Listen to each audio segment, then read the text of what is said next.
వద్దు. మతం మనిషి సృష్టించాడు. ఎందుకో తెలుసా? తన కోసం, తన ఉనికిని కోసం. అందుకే మతాన్ని యేసు క్రీస్తు ప్రభు ఆ దినాన శాస్త్రులు, పరిసయ్యులు, సద్దుకైలను దేవుడు ఎండగట్టాడు. అందుకే సిలువేశారు ఆయన.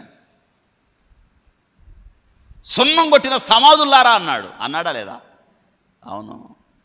మీరు వెలుపల శుద్ధిగా ఉంటారు, కానీ అంతరంగం మీరు ఎంత దుర్మార్గత నిండి ఉందన్నాడు. మీరు ధర్మశాస్త్రం అంటున్నారు, కానీ ప్రధానమైన ప్రేమ, కనికరాన్ని విడిచిపెట్టేశారని చెప్తున్నాడు. రకరకాల రిలీజియన్స్ ఉన్నాయి, మతాలు ఉన్నాయి. నాది నాది నాది, ఇందులో నేను పోతా, ఇది నాది. ఈ మతాల కోసం మనుషులు కొట్టుకుసేస్తున్నారు.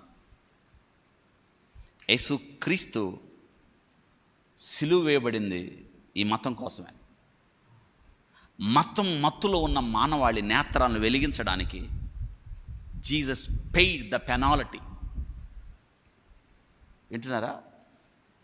ఇక్కడ ఆల్ రిలీజియన్స్, అక్కడ చూడండి, బయలు, అషేరా, 850 మంది. వాళ్ళ పద్ధతులు ఏంటంటే దేవునిని ప్రసన్నం చేసుకోవడానికి కేకలు, అరుపులు, గంతులు, కోసుకోటాలు. దేవుడు కనిపించాడా?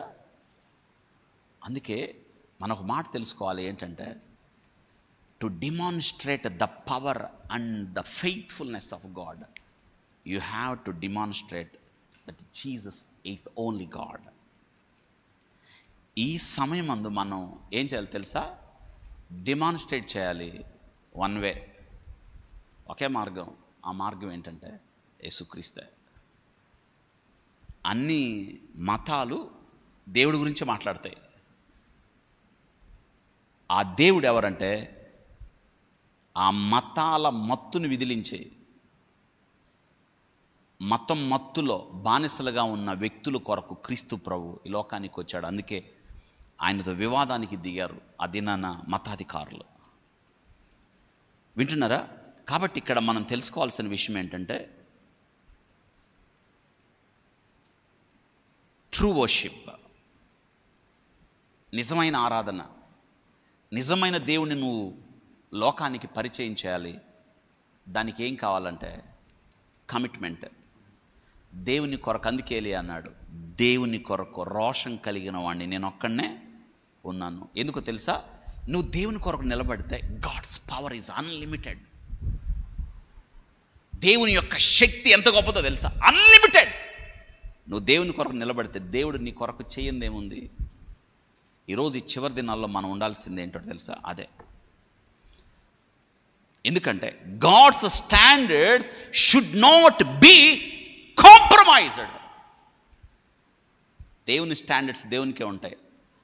ఆ స్టాండర్డ్స్లో, ఆ కొలతల్లో నువ్వు నేను నిలబడాలి. Should not be compromise. దేవుడు అన్నాడు తన నీతిని బట్టి, తన సత్యమును బట్టి, తన ప్రభావాన్ని బట్టి ఎప్పుడు రాజీ పడ్డావు. దేవుని కొరకు నిలబడాలి అని ఏలియా చెప్తున్నాడు. వానికి అవతలోడు ఎంత బలమైనోడైనా, లోకంలో ఎంత శక్తిపరుడైనా నువ్వు తెలుసుకో, దేవుని శక్తి ముందు అన్లిమిటెడ్ పవర్, దేవుని యొక్క అంత లెక్కించజాలని అపరిమితమైన శక్తి ముందు ఏ లోకములో ఉన్న ఏ శక్తి నిలబడలేదని ఈ చివరి దినాల్లో నువ్వు నేను దేవుని కొరకు నిలబడాలని ఏలియా జ్ఞాపకం చేస్తున్నాడు. ఇది గుర్తుపెట్టుకోవాలి. దానికి ప్రధానమైన ఆయుధం ఏంటో తెలుసా? That is a prayer is a powerful weapon. At the same time Idol is useless.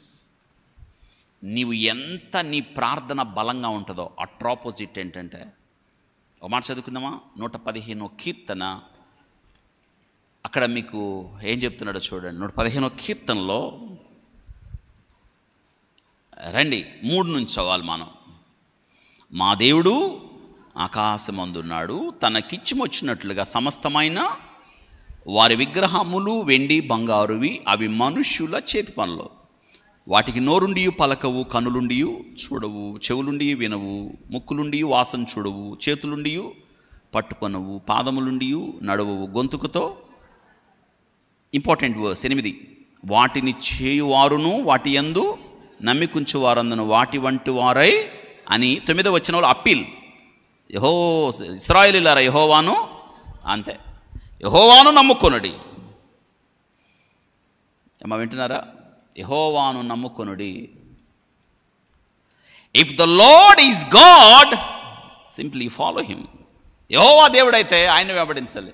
అంతేగాని దేవుని శక్తిని మనం అనుభవించడానికి మొదట పూనకం, ఆ తర్వాత అరుపులు, ఆ తర్వాత కత్తులతో కోసుకోవటాల వల్ల పని అయిద్దా? అవదని గుర్తుపెట్టుకోవాలి.